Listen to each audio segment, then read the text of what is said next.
Muy bien, hermanos, continuamos con la serie de predicación temática sobre la oración que glorifica al Señor. Pero a la vez comenzamos a ver la predicación expositiva, palabra por palabra, de cada uno de los aspectos de la oración modelo que nos enseña la Biblia. El mensaje para hoy continúa con esa serie que comenzamos, que está basada en el bosquejo homilético de Mateo 6, del 9 al 13, que ya les había compartido. Miremos nuevamente ese bosquejo. Ese bosquejo nos enseña los siguientes 8 aspectos en esta oración.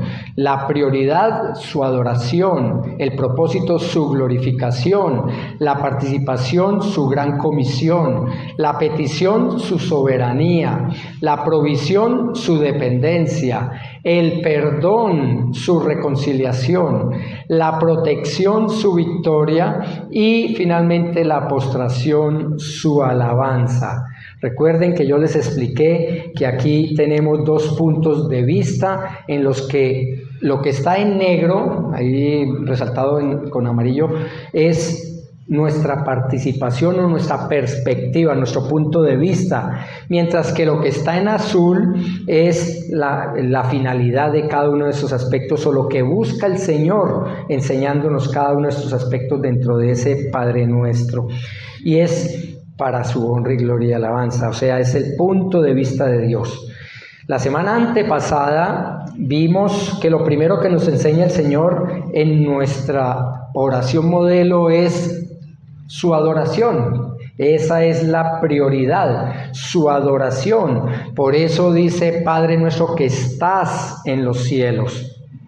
Y esta frase nos indica que la prioridad de nuestra vida de oración es, primero que todo, antes que pedirle, que rogarle, que suplicarle por cosas o para los demás o para nosotros mismos, primero es adorarle en total congruencia con lo que el Señor Jesucristo mismo enseñó ahí en Juan 4:23, que dice: pero la hora viene y ahora es cuando los verdaderos adoradores adorarán al Padre en espíritu y en verdad, porque ciertamente a los tales el Padre busca que le adoren.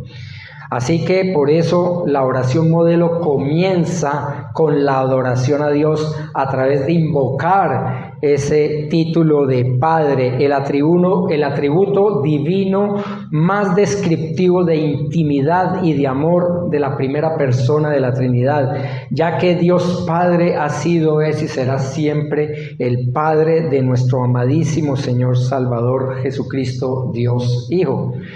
Y a la vez vemos cómo a través de nuestro Señor Jesucristo es que ahora ustedes y yo y todos los verdaderos hijos de Dios nacidos de nuevo somos llamados hijos de Dios, título ganado por nuestro Señor Jesucristo en la cruz para nosotros.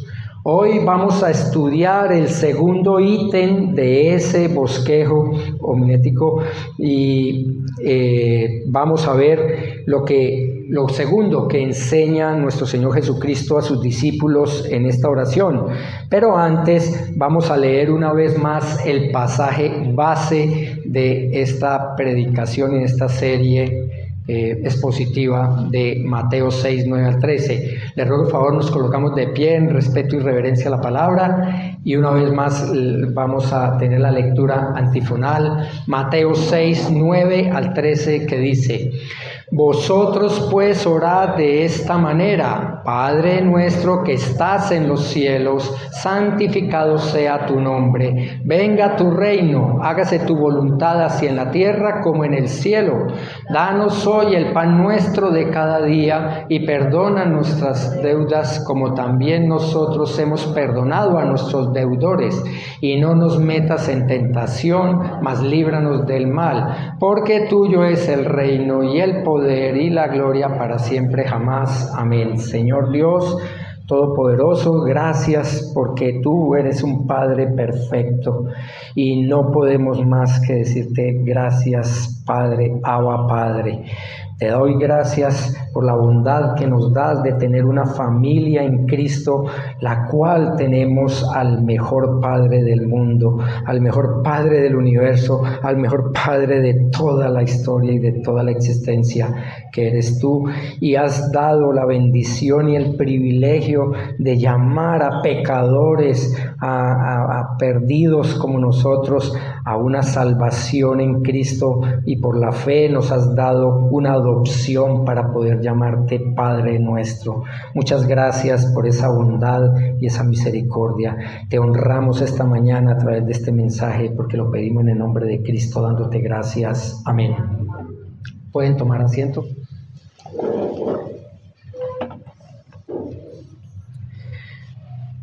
El propósito de la oración modelo es su glorificación. Por eso dice Mateo 6:9 en la tercera parte de este versículo 6: santificado sea tu nombre. Es lo que sigue después de ver su adoración. Ahora tenemos que el propósito es la glorificación. Una vez cubrimos esa prioridad, que es adorarle, viene su glorificación. ¿Y qué es esto? En realidad no es otra cosa que continuar con su adoración. Glorificar el nombre del Señor es seguir adorándole, ya que una vez iniciamos nuestras oraciones con la adoración a Dios como prioridad, cuando lo reconocemos como el Padre, creador y amo de todo el universo, entonces enseguida su glorificación es el propósito de nuestra oración, viviendo literalmente lo que dice Mateo 6:9, la parte C, que es santificado sea tu nombre. La pregunta aquí es: ¿podemos nosotros, unos pecadores como nosotros, santificar el sagradísimo nombre del Señor? ¿Cómo es que santificamos el nombre de Dios diariamente en nuestra oración para su glorificación? ¿Para qué quiere Dios, para qué quiere nuestro Señor que santifiquemos su nombre? ¿Cuál es la razón? Bueno, la frase santificado sea tu nombre, esa frase es, en el griego, es hagia esteito del griego koiné, y esta exaltación o esta santificación, que es santificar, es apartar, separar o poner en alto, pero lo primero que tenemos que entender es que esta santificado sea tu nombre es poner en alto. Eso es lo que significa santificar, puesto en alto. Y ese santificar es ese apartar, separar o poner en alto. Cuando Dios nos santificó, nos puso en alto, o sea, nos puso en su presencia.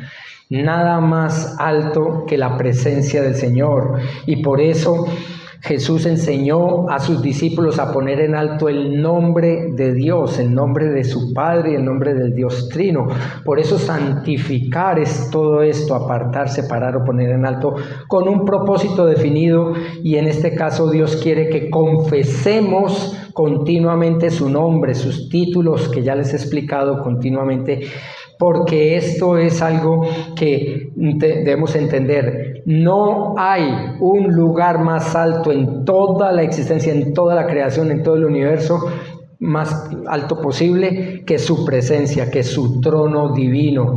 Por eso, sea que confesemos a Dios con su propio nombre o con sus títulos, esto es darle honor y gloria, alabanza, y esto es lo que significa santificar el nombre de Dios. Solo el dueño del nombre perfecto y esos títulos es Él, porque no es que Él necesite nuestra adoración. Debemos entender, hermanos, que Él nos pide que le adoremos, no es para Él. Nosotros, ustedes y yo, no le damos a Él, ni le aumentamos a Él ni un ápice, ni un milímetro, ni un miligramo, ni un grado de gloria más de la que Él tiene. Nosotros no tenemos nada que darle porque somos vanagloriosos, o sea, somos vacíos de gloria. No podemos aumentar nada la gloria de Dios. Solo que Dios lo hace y nos pide que le demos gloria y que exaltemos su nombre y confesemos su nombre, porque somos criaturas muertas espiritualmente que vivimos solo porque Dios quiere, solo porque Él sopla aliento de vida en nosotros, tanto la vida física como la vida espiritual. Así que yo ya les he explicado varias veces que darle a Dios gloria no es estar repitiendo como loros todo el día, gloria a Dios, aunque podríamos hacerlo, pero no es lo que significa glorificar a Dios, sino que darle gloria a Dios darle gloria a Cristo es reflejar en nosotros parte o porciones de la gloria que Él nos da. Porque los más favorecidos, cuando glorificamos o santificamos el nombre de Dios, somos los que lo hacemos, porque somos los que disfrutamos de su gloria, y por eso Dios quiere que le glorifiquemos. No es por Él, es para bien nuestro, es para nuestro beneficio. Si bien recuerdan, yo les he explicado que en Lucas 15:10 el Señor me regaló este pasaje un día para meditarlo, una reflexión teológica que Dios me dio a través de Lucas 15:10, y ahí fue cuando Dios me enseñó qué es glorificarle a Él.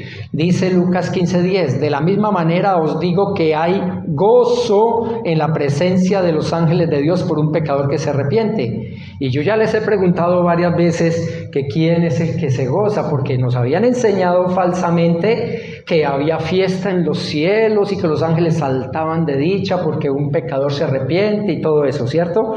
Y eso es falso. Eso no dice la Biblia. La Biblia dice que hay gozo es en la presencia de los ángeles de Dios. ¿Quién está en la presencia de los ángeles de Dios? Dios mismo. Así que el que se goza, el que se exalta, el que se deleita, el que se satisface, el que se glorifica es Dios mismo cuando Él convierte a un pecador, cuando lo arrepiente y lo salva. Así que los ángeles son testigos del gozo, de la gloria de Dios, y por eso ellos pueden glorificar a Dios, porque ven su gloria y reciben la gloria. Y eso mismo sucede con un creyente cuando obedece. Cuando un pecador se arrepiente, Dios se glorifica y permite sentir el gozo. Yo ese gozo de la salvación, nunca se me olvidará. Hace 30 años saltaba en una pata gritando por toda la casa, soy hijo de Dios, soy hijo de Dios. Y fue algo maravilloso y será algo maravilloso para toda la eternidad. Pero lo mismo pasa cuando como creyentes obedecemos a Dios. Él se deleita y se complace con la obediencia nuestra, y somos los más favorecidos porque entonces reflejamos su deleite, su gloria, su gozo, su satisfacción. Así que se cumple la voluntad soberana de Dios cuando Dios hace lo que hace para su gloria. Entendemos, hermanos, que lo mismo sucede cuando ustedes y yo obedecemos, así sea en el mandamiento más pequeño, para la gloria de Dios, que vamos a satisfacernos, vamos a reflejar en nuestra vida su deleite por nuestra obediencia. Y si sabemos eso, entonces ¿por qué no luchamos continuamente por complacerle a Él? ¿Por qué no buscamos su deleite y no el propio? ¿Por qué no buscamos glorificarle? Si entendemos que la obediencia nos permite sentir, percibir, disfrutar parte de su gloria, ¿por qué no lo hacemos? ¿Por qué desobedecemos continuamente?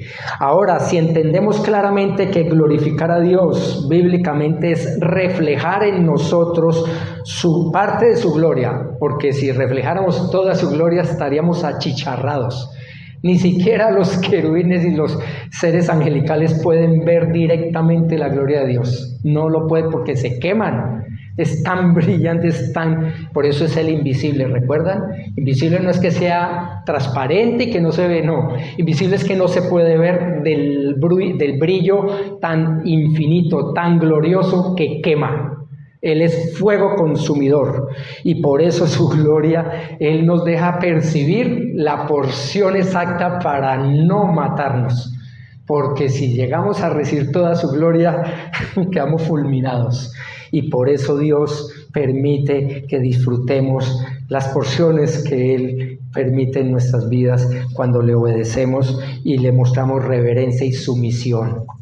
Entonces, ¿por qué no leemos su palabra diariamente? ¿Por qué no meditamos los devocionales diarios? ¿Por qué no perdonamos unos a otros? ¿Por qué no brindamos respeto al cónyuge? ¿Por qué respetamos las autoridades allá en el mundo puestas por Dios? Etcétera, etcétera. Si todo eso trae gloria a Dios, ¿por qué no lo hacemos? En todo esto, nuestro testimonio debe reflejar el carácter de Cristo, o sea, debe reflejar su gloria. Eso es glorificar a Dios, y fuimos creados con ese propósito y ese fin. Fuimos salvados de entre esta humanidad perdida para la gloria de Cristo, para la gloria de Dios. Pues exactamente eso fue, o eso es lo que está enseñando nuestro Señor Jesucristo en su oración modelo, que Dios quiere que le santifiquemos en su nombre, porque haciendo esto, los más favorecidos somos quienes le adoramos de corazón a través de confesar su sagrado nombre. Por eso dice el Salmo 148:13. Alaben ellos el nombre del Señor, porque solo su nombre es exaltado, su gloria, su gozo, su deleite, su luz es sobre tierra y cielos. Cuando confesamos el nombre de Dios, cuando el nombre de Dios es exaltado, puesto en alto, eso es santificar. Santificar es poner en alto el nombre del Señor, apartar. Y eso es lo que Él hizo con nosotros, nos apartó de este mundo para que fuéramos diferentes, para que adoremos su nombre. Yo ignoré por muchos años esta gran bendición de adorar a Dios a través de santificar su sagrado nombre y sus títulos o atributos diariamente, y ahora es el mejor tiempo que paso en mi relación íntima con Dios. El gozo y la satisfacción que vivo a diario es ese el mismo que yo quisiera que ustedes y yo y todos mis amados hermanos en la fe en todo el planeta pudieran disfrutar. La exaltación de Dios a través de santificar su nombre, de poner en alto su nombre, es lo mejor que me ha pasado luego de mi salvación y luego de mi conversión en Cristo Jesús, que es entender su voluntad soberana. Por eso me interesa compartir esta verdad esta mañana y esta realidad de las Escrituras. Dice el Salmo 8:1, oh Señor, Señor nuestro, cuán glorioso, cuán deleitoso, cuán brillante, cuán lumínico, cuán grande es, cuán maravilloso, glorioso es tu nombre en toda la tierra, que has desplegado tu gloria sobre los cielos, sobre los cielos. Nos damos cuenta, hermanos, que el nombre de Dios es tan glorioso como Él mismo, como su propia presencia. Es tan respetable, tan temible, tan adorable su nombre como su propia presencia. ¿Sí lo entendemos? Captamos que el Señor permite que disfrutemos de su gloria cuando santificamos su nombre, porque a la vez nosotros somos santificados cuando lo hacemos. Eso es algo maravilloso. Santificamos el nombre del Señor para santificarnos nosotros, para purificarnos, para glorificar su presencia en nuestras vidas, y eso nos vuelve más propensos a caer de rodillas, a humillarnos y a confesar nuestras faltas. Es increíble. ¿Lo entendemos, hermanos? ¿Lo creemos? ¿Cómo es que vamos a santificar su nombre si ni siquiera muchas veces lo conocemos, no conocemos sus atributos? Yo ya les he explicado y ya les envié por el WhatsApp de la iglesia una lista de el nombre y los títulos diferentes. Bueno, un resumen de los 3.156 que tengo en el estudio, pero hice un resumen muy concreto para que ustedes, son los que cojan esa hoja, la impriman y la lean todos los días. Van a ver ustedes el cambio, y después Dios les va a ir aumentando y les va a ir mostrando lo que está significando y cómo aplicar esa bondad de Dios en sus atributos a nuestras vidas. Eso es algo espectacular. Yo ya les he explicado que el único nombre del Señor es Jehová, Yahweh. el tetragramatón.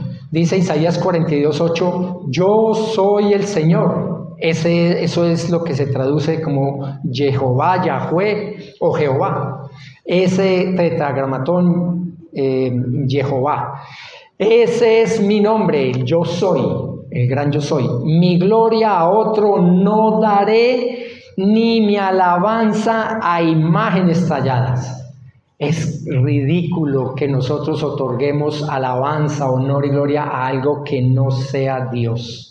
Es algo aterrador. El único que tiene gloria es su nombre, su presencia. Y por eso fijémonos cómo Dios mismo involucra su propio y único nombre con su gloria y con su alabanza.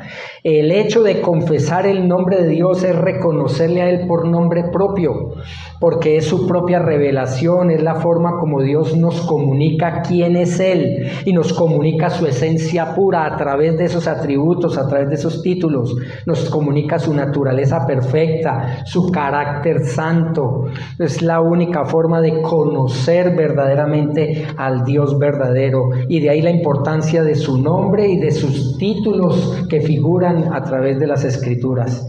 Lo impresionante, hermanos, es que estudiar, escudriñar, confesar, santificar su nombre le glorifica a Él. Pero lo más increíble de este mandato es que ustedes y yo nos vamos a beneficiar en primera persona por la presencia de Él en nuestra vida mientras estemos aquí en la tierra, y lo haremos por toda la eternidad. O sea que aquí vamos a recibir un anticipo del gozo, de la gracia, de la misericordia, de la felicidad, de la satisfacción que vamos a experimentar por toda la eternidad.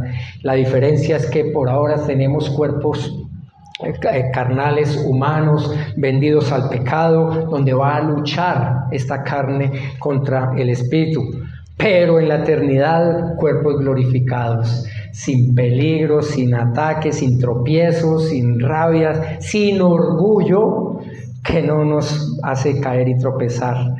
Lo triste, hermanos, de este mandato, que es para nuestro beneficio eterno, es que millones de creyentes en este planeta no gozan y no disfrutan de la gloria de Cristo, o por ignorancia, o por pereza, o por incredulidad, o por desobediencia, por orgullo. Y entonces terminan llevando vidas lamentables, sombrías, no muestran, no reflejan el gozo del Señor, sino amargura, raíces de amargura y crítica y descontento, falta de contentamiento. Todas las características o rasgos que se llaman atributos y que son los que distinguen a una persona, son los atributos que Dios revela en su palabra. Así que en sentido espiritual, Dios tiene atributos que le distinguen y le identifican como el único y perfecto Dios creador del universo, y Él mismo se revela en la palabra de Dios para que los conozcamos. Pero no solamente para tener un conocimiento de sus atributos y su gloria, sino principalmente para que los disfrutemos, para que los alabemos y los santifiquemos, para que le glorifiquemos por lo que Él es y por lo que Él hace. Él es suficientemente grande y poderoso. Hermanos, no tenemos una clara comprensión de esos atributos ni de su nombre para que los santifiquemos diariamente. Por ejemplo, ¿cómo se llama el Hijo de Dios? Les hago esta pregunta como iglesia.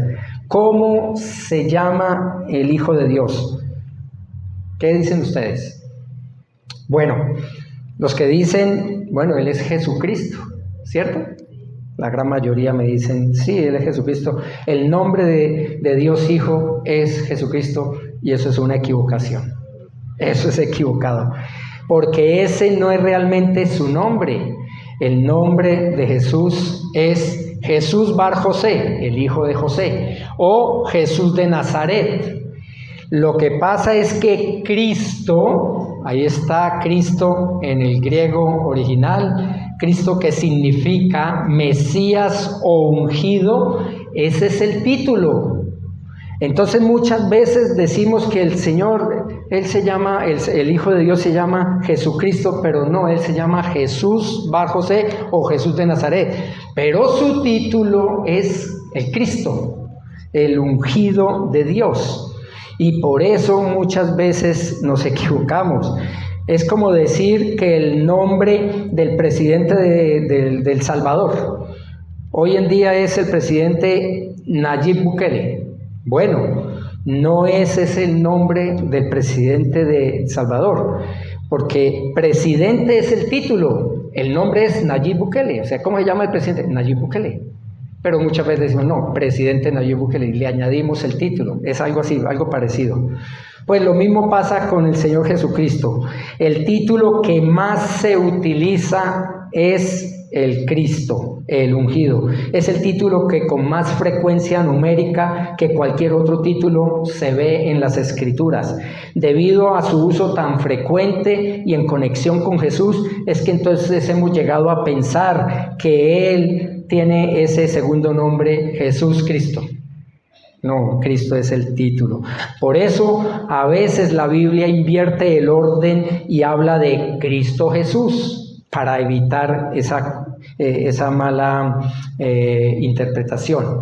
Ahora, Cristo, como lo ven ustedes ahí en la pantalla, es la traducción griega de esa palabra Mesías o ungido. Y en Lucas 4, 18 al 21, dice la palabra de Dios, cuando Jesús entró a la sinagoga y citó lo siguiente, dice en Lucas 4, 18, en adelante, dice, el Espíritu del Señor está sobre mí, porque me ha ungido Cristo. Él me ha nombrado, me ha dado el título de Mesías, de Salvador. Me ha ungido para anunciar el Evangelio a los pobres.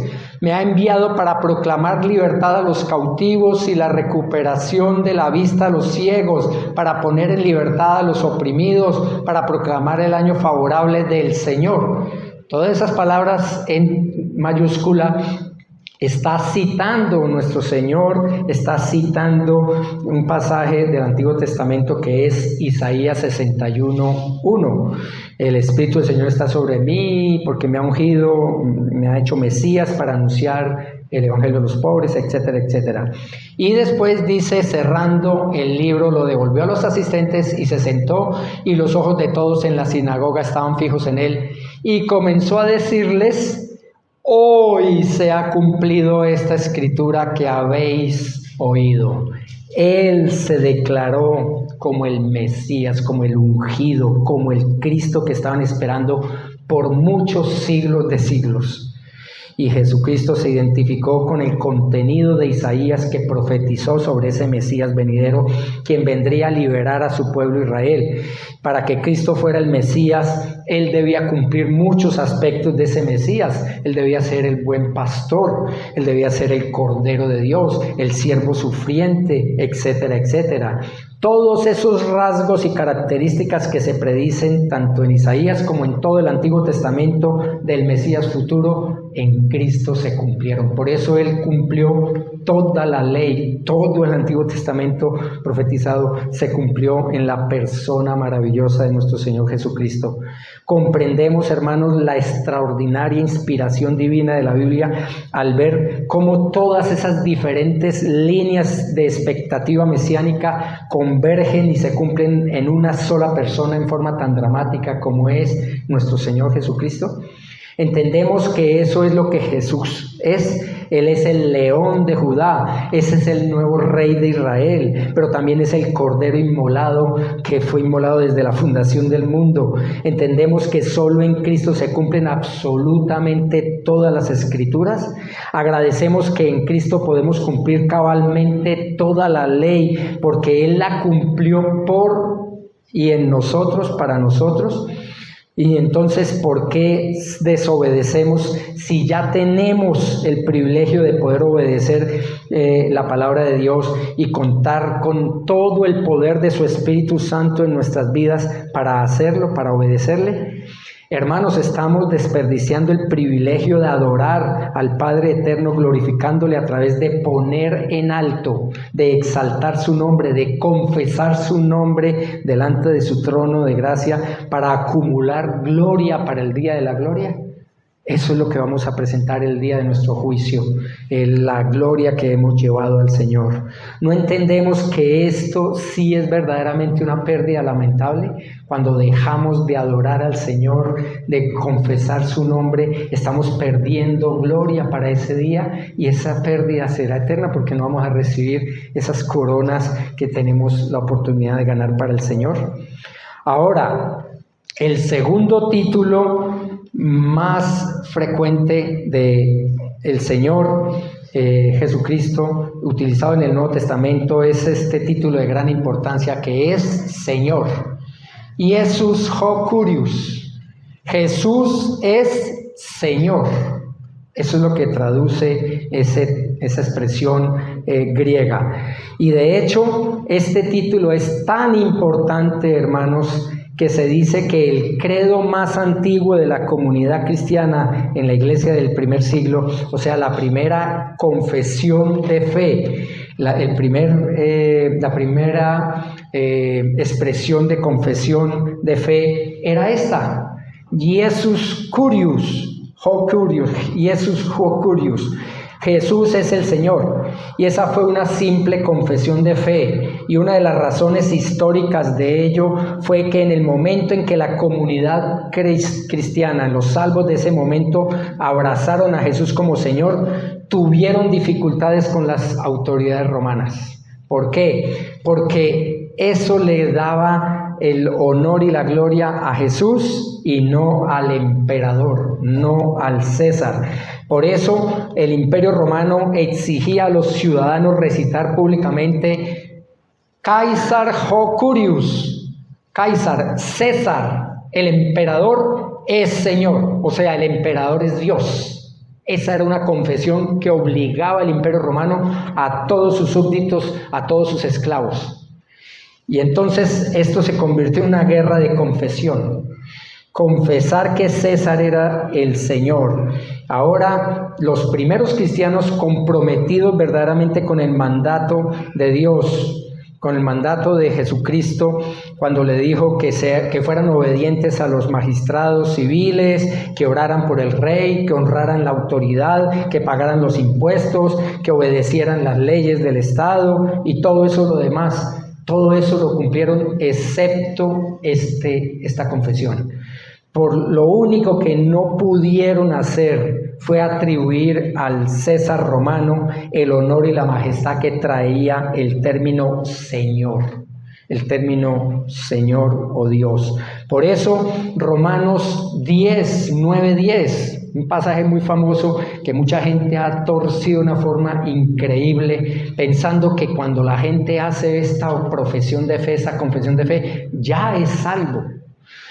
Que si confiesas con tu boca a Jesús por Señor, por Kyrios, y crees en tu corazón que Dios le resucitó de entre los muertos, serás salvo. Bueno, hay que entender el contexto y una vez más se los explico. El real contexto es que este pasaje nos está hablando de cómo a los creyentes que obligaban a confesar al César como Señor, les colocaban una espada aquí en la nuca y decían: bajo la condición de vida o muerte, usted confiesa al César como Señor o se muere. Y ellos decían: no, si confesamos a Jesús, Él es nuestro Señor, nuestro Dios verdadero, y creemos en su muerte, sepultura y resurrección por nuestra salvación, por nuestras almas. Así que era a precio de muerte. Eso no es como hoy en día que quiere hacer Romanos 10:9-10, entonces ore conmigo. Bueno, mucha gente lo ha hecho, incluso cuando yo confesé esta oración de fe, yo experimenté la conversión milagrosamente, pero no siempre sucede así. Fue algo grande y maravilloso que Dios hizo en ese momento, porque Él me convenció de esa confesión sincera. Pero es que el problema es que mucha gente usa lo que se llama hoy el confesionismo. Y ese confesionismo o o el oracionismo. Ay, quiero orar para ser hijo de Dios, y no han experimentado una conversión sincera, y por eso sus vidas siguen igualitas. Entonces es bajo esa condición que se confesaba a Jesús por Señor, bajo la condición de que si se confesaba era a precio de muerte, y eso lo hacían los verdaderos hijos de Dios. Hoy en día la gente no muere por confesar a Cristo, antes huye, le cuesta. Bueno, los que no son verdaderos hijos de Dios. Por eso es más allá de una confesión, más de un oracionismo. Eso no convierte a nadie. Ahora, la palabra Señor no siempre se utiliza en forma tan majestuosa. ¿Por qué? Porque en el idioma griego koiné, en el idioma original del Nuevo Testamento, hay maneras distintas, por lo menos 3 maneras distintas en que se utiliza la palabra kurios. En primer lugar, la palabra kurios se utiliza o se usa como una función o funciona como una forma sencilla y educada para dirigirse a cualquier hombre respetuosamente. Cuando le decimos al jefe, sí señor. Cuando le decimos a la persona que nos dice, nos pregunta algo, sí señor. Esa es una forma de utilizar la expresión kurios o Señor. Así que cuando tenemos personas que no conocen a Jesús y se encuentran con Él por primera vez, muchos pueden decir, o sea que Él es el Señor, pero es simplemente un acto como de cortesía de nombrarlo como Señor. No es una confesión del corazón para salvación, sino simplemente se dirigen a Él como Señor, y no podemos llegar a la conclusión que ya tuvieron ese profundo entendimiento y de medida completa de la majestad de Cristo, lo que encierra ese título. Puede ser que simplemente hayan estado dirigiéndose a Él de una manera educada, como yo lo hice por 29 años de mi vida católica romana. Yo me dirigía a Él como Señor, pero no era mi Señor. Y sin embargo lo respetaba su nombre, respetaba por una manera respetuosa, lo nombraba como Señor. Así que el problema, y este es el problema, podemos respetar al Señor llamándole a Él Señor, pero no ser salvos. No ser convertidos. No significa que estemos santificando su nombre como lo ordena la palabra de Dios. Más adelante vamos a ver Mateo 7, 21 y 23 para que entendamos mucho mejor este asunto. En segundo lugar, se utiliza la palabra kurios o Señor cuando describe este término en el Nuevo Testamento con referencia específica a un dueño de esclavos, quien era una persona rica que tenía suficiente dinero para comprar sirvientes que trabajaran para él, y entonces a esos dueños de los esclavos se le llamaba kurios. Sus siervos se llamaban doulos o esclavos. Así que Señor podría también referirse a uno que poseía esclavos. El uso del título de Señor le gustaba mucho al apóstol Pablo.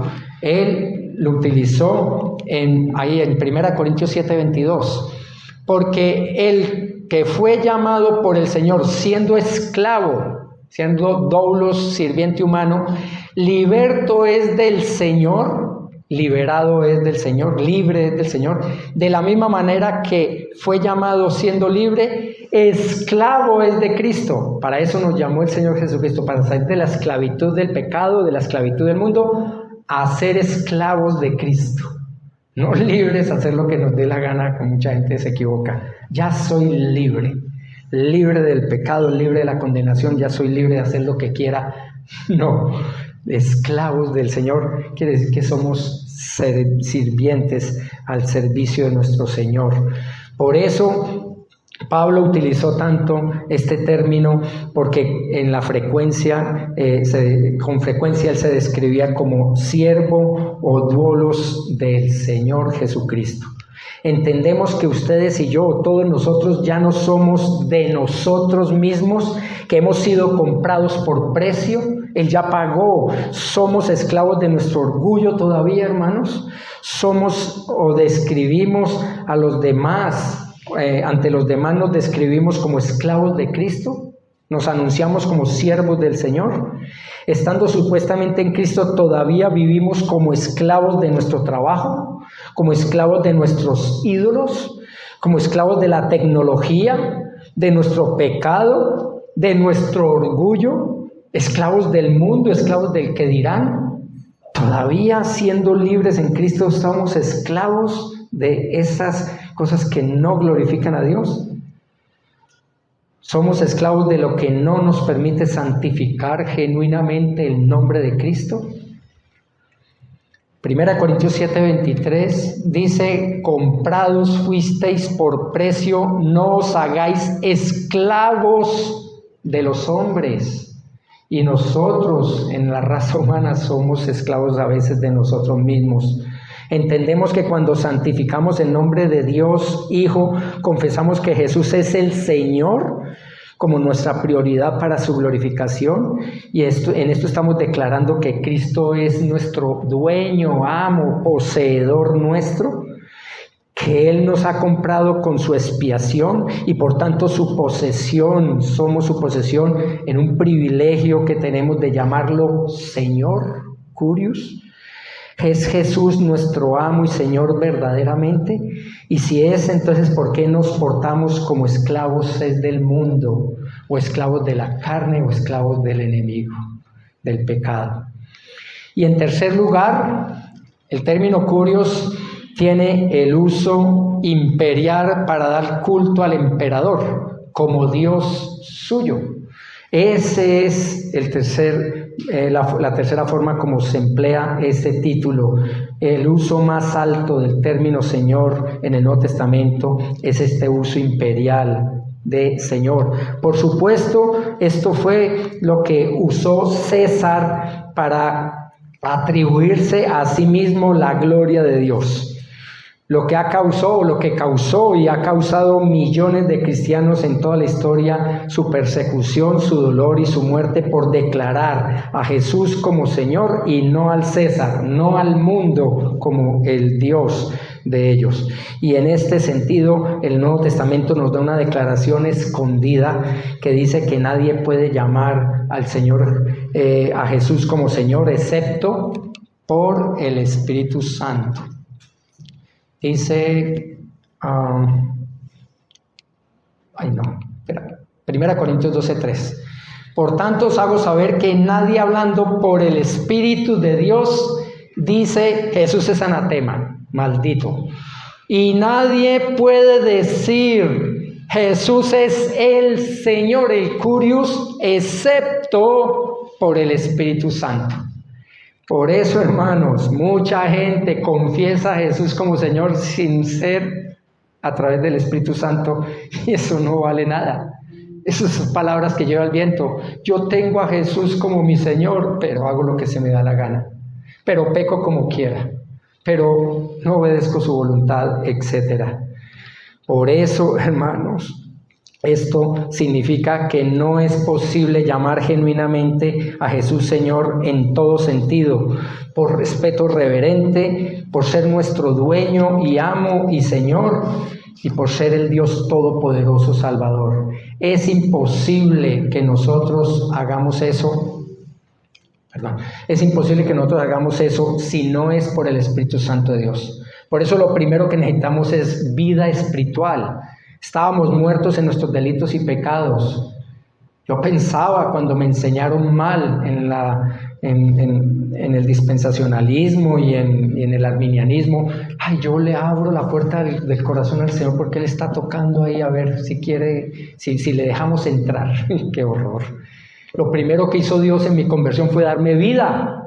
Me resucitó espiritualmente y ahí pude escuchar el Evangelio, entender el Evangelio, creer el Evangelio, confesar el Evangelio y seguir el Evangelio y ahora predicar el Evangelio. Necesitamos al Espíritu Santo de Dios urgentemente para que sea Él el que inicie todo. Todo lo que inicia Dios lo inicia por el Espíritu a nuestro espíritu. Todo lo que inicia el enemigo lo inicia por la carne para motivar al alma a negar el Espíritu. Y por eso el Señor Jesús es Señor únicamente a través del Espíritu Santo. Es imposible hacerlo sin Él, es imposible ser salvos sin Él, imposible ser sellados por el Espíritu Santo para ser hijos de Dios verdaderos sin el Espíritu Santo. Por tanto, nadie puede llamar sinceramente a Jesús Señor a menos que lo diga el mismo Espíritu Santo en sus escogidos hijos. Y solo las personas realmente regeneradas tenemos una confesión genuina de fe por la cual podemos llamar a Jesús Curious, santificando su nombre como nuestro sincero propósito de glorificarle a Él, de exaltarle a Él. Nadie puede decir Jesús es el Señor excepto por el Espíritu Santo. También hace referencia al tiempo de la persecución inicial, donde los que no eran verdaderos creyentes no podían santificar el nombre de Jesús como Señor públicamente con sus bocas. Por eso se escondían, por eso huían. Y si les llegaba ahí a su casa la guardia romana, no, César es el Curio, César es nuestro Dios. Y terminaban confesando al César como su Dios para evitar la muerte.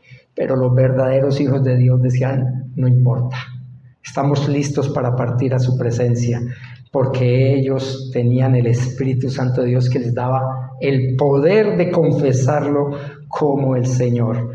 Muchos sabían que confesar a Jesús como Curious se convertiría en ellos en llevarlos a hacer antorchas humanas en el jardín de Nerón o presas de los leones en el circus romano.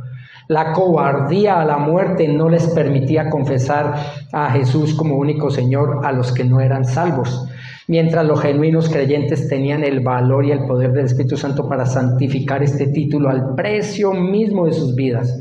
Eso es Romanos 10, 9 y 10. Confesarlo era de vida o muerte. No como ahora, que hay una oracioncita para que sea hijo de Dios. Por eso es que Jesús manifestó en Marcos 7, 6.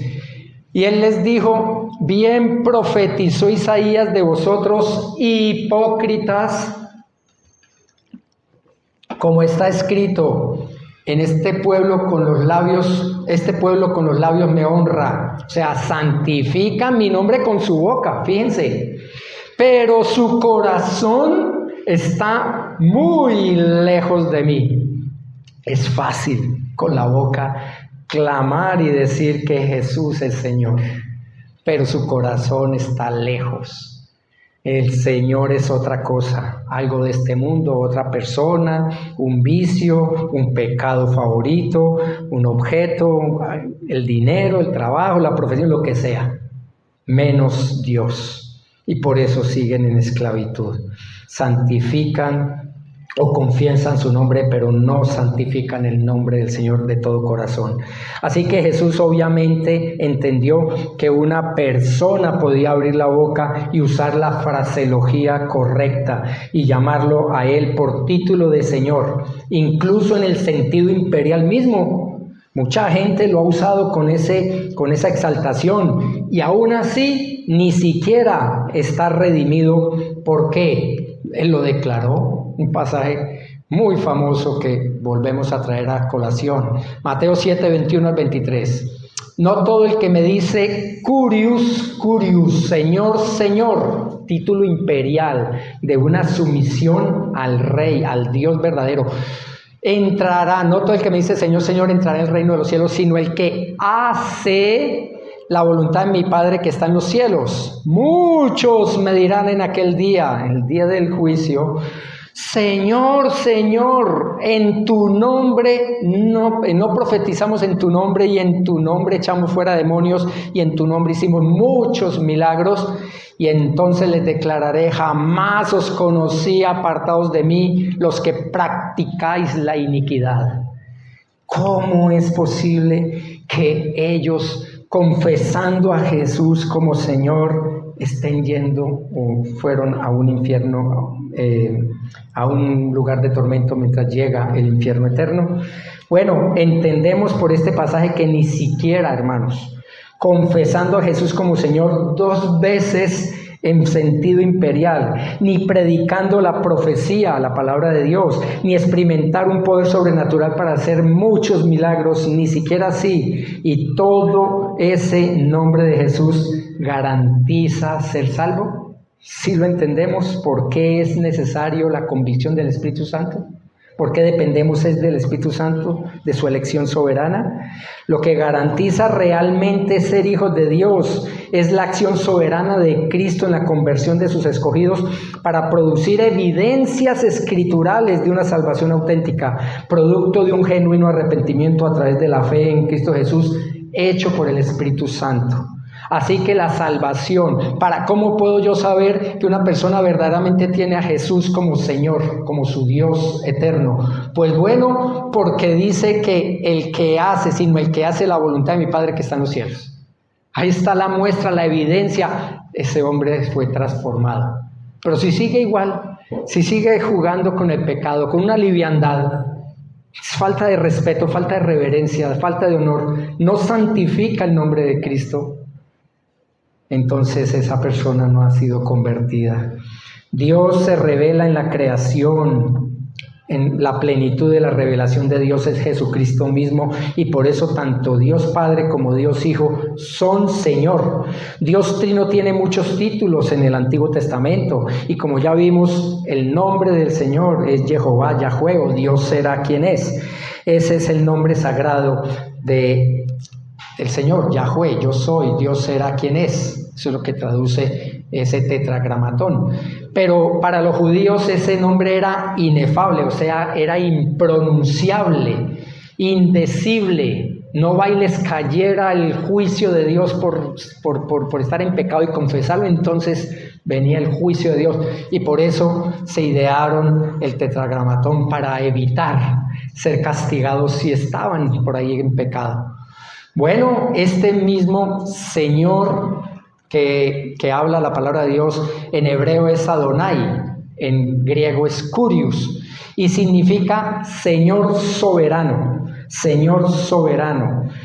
Así que el título más alto utilizado por el pueblo hebreo era este de Adonai o Adón, porque es el término que se refiere a la soberanía absoluta de Dios sobre su creación.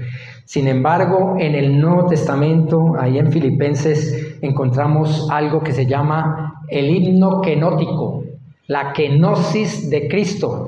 Dice Filipenses 2, del 5 al 11, haya pues en vosotros este sentir que hubo también en Cristo Jesús, el cual siendo en forma de Dios, siendo Dios, no estimó el ser igual a Dios, ahí está la Trinidad de Dios, como cosa a que aferrarse, sino que se despojó, que no es la kenosis de Cristo, se despojó a sí mismo tomando forma de siervo. ¿Qué es despojarse de acuerdo a las Escrituras? No es dejar una túnica, dejar un título, dejar un trono y decir ahora me despojo. No, eso para nosotros despojar es quitarnos algo. Según la palabra de Dios, despojarse es adquirir algo que no tenía. El Dios Todopoderoso, el Señor Kurios, adquiere una naturaleza humana que no tenía antes. Ese es el despojo del Señor, adquirir algo que Él no tenía, y era la naturaleza humana. Dice, se despojó a sí mismo tomando forma de siervo, hecho semejante a los hombres, y estando en la condición de hombre, se humilló a sí mismo, haciéndose obediente hasta la muerte, y muerte de cruz, la peor de todas las muertes de los criminales era la muerte de cruz, por lo cual Dios también lo exaltó hasta lo sumo y le dio un nombre que es sobre todo nombre. ¿Cuál es el clima de este himno kenótico? Ahí está, que le dio un nombre que es sobre todo nombre, para que en el nombre de Jesús se doble toda rodilla de los que están en los cielos y en la tierra, la creación angelical, en la tierra, la creación humana, y debajo de la tierra hasta los demonios y condenados van a confesar a Jesús como Señor. Lo que pasa es que ya para que haya en esa condenación, dice, y toda lengua, y debajo de la tierra, y toda lengua confiese que Jesucristo es el Kurios, el Dios, el Señor, para la gloria de Dios Padre. Eso es algo que Dios especifica en su palabra. Mucha gente lee este texto y si yo les pregunto, bueno, entonces, ¿cuál es el nombre que es sobre todo nombre? Porque ahí lo explica la palabra de Dios. La mayoría van a responder, el nombre es de Jesús, es el nombre de Jesús porque es en el nombre de Jesús que se hace este himno. Y le dio un nombre que es sobre todo nombre para que en el nombre de Jesús se doble toda rodilla. Y no es eso, porque la construcción gramatical del lenguaje original griego en el texto dice que Jesús, a quien Dios le da ese nombre que es sobre todo nombre, para que cuando se escuche ese nombre de Jesús, entonces toda criatura se arrodille y confiese ese nombre que se le confiere a Él, porque está sobre todo nombre. ¿Cuál es ese nombre? Señor. Ese es el nombre que se le da en este himno kenótico a Jesús. Y entonces Él adquiere ese título, ese nombre. Así que un día en el futuro, al nombre de Jesús, toda rodilla se doblará y confesará, eres Señor, eres Curios. Eso es lo que dice este pasaje, el Curios o Adonai, que es para la gloria de Dios, porque está santificando su nombre, dando a Jesús que se está reconociendo que Él es Dios también. No solamente Dios Padre es Dios, Dios Hijo es Dios y Dios Espíritu es Dios. Un Dios único y verdadero, tres personas distintas que subsisten bajo esa deidad divina. En términos de frecuencia numérica, el uso de la Biblia, el título número 1 es Mesías o ungido o Salvador. El segundo, como acabamos de ver, es Señor. Se utiliza cientos de veces estos dos títulos. En cambio, hay un tercer título en la palabra de Dios, el número 3, que es Hijo de Hombre.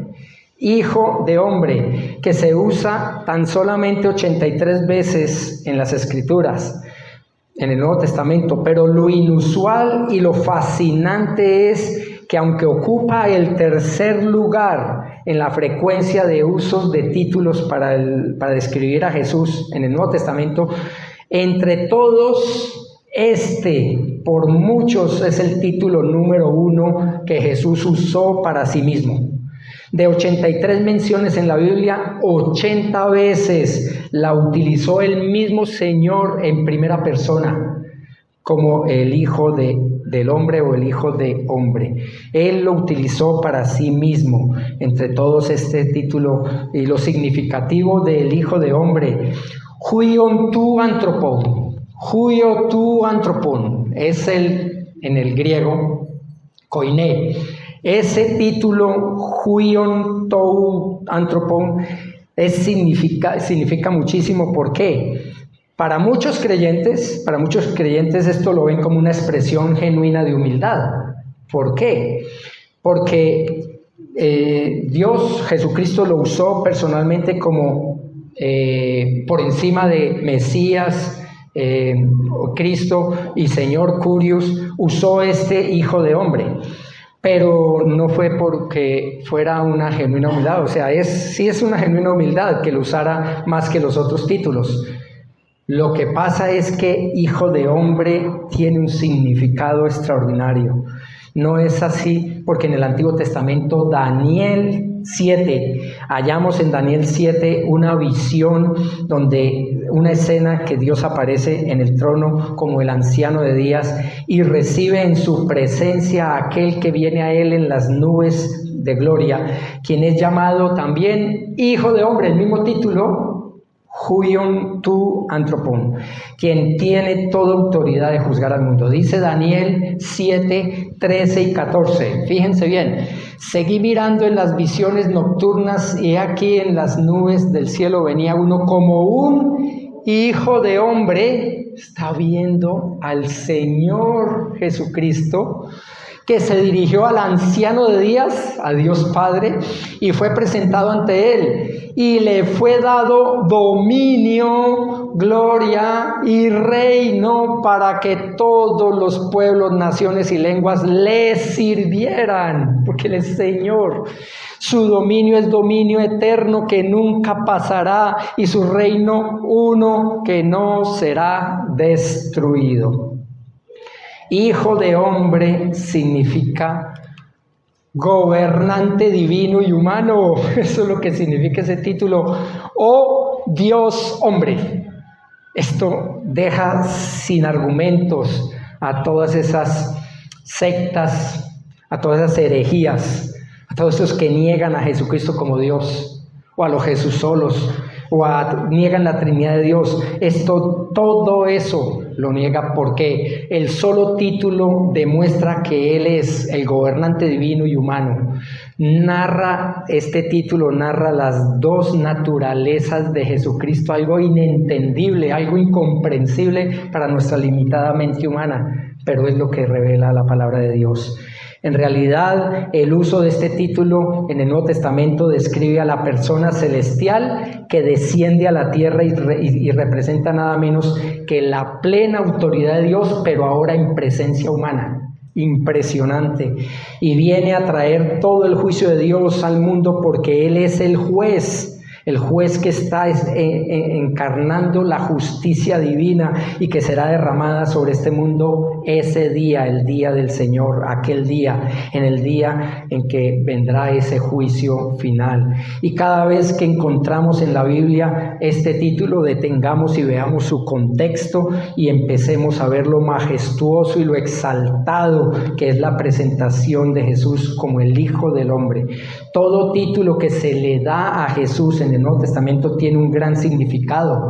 Cada título tiene un sentido especial. Cada título nos revela algo más acerca de quién es Él y de qué es lo que ha hecho. Y por eso necesitaremos otro mensaje para ver más de cerca otro de esos títulos y atributos de Dios para santificar su nombre, para la gloria de Dios, como es nuestro propósito. Por eso hoy estamos en Cristo, nuestra oración modelo a Dios, primera parte de la entrega 3. Así que vamos a ver, si Dios quiere, en 8 días, Cristo, nuestra oración modelo a Dios, segunda parte. En conclusión, hermanos, Cristo, nuestra oración modelo a Dios. En esta primera parte hemos conocido el segundo aspecto de la oración modelo del bosquejo homilético que iniciamos hace 3 semanas. La prioridad, su adoración, que ya vimos. La semana antepasada vimos el propósito, su glorificación. Hoy estamos viendo el propósito, su glorificación, primera parte. Y en 8 días, si Dios quiere, terminamos de ver el propósito, su glorificación en su segunda parte. Hermanos, comprendemos que muchos quieren y confiesan a Jesús solo como Salvador, pero no como su Señor.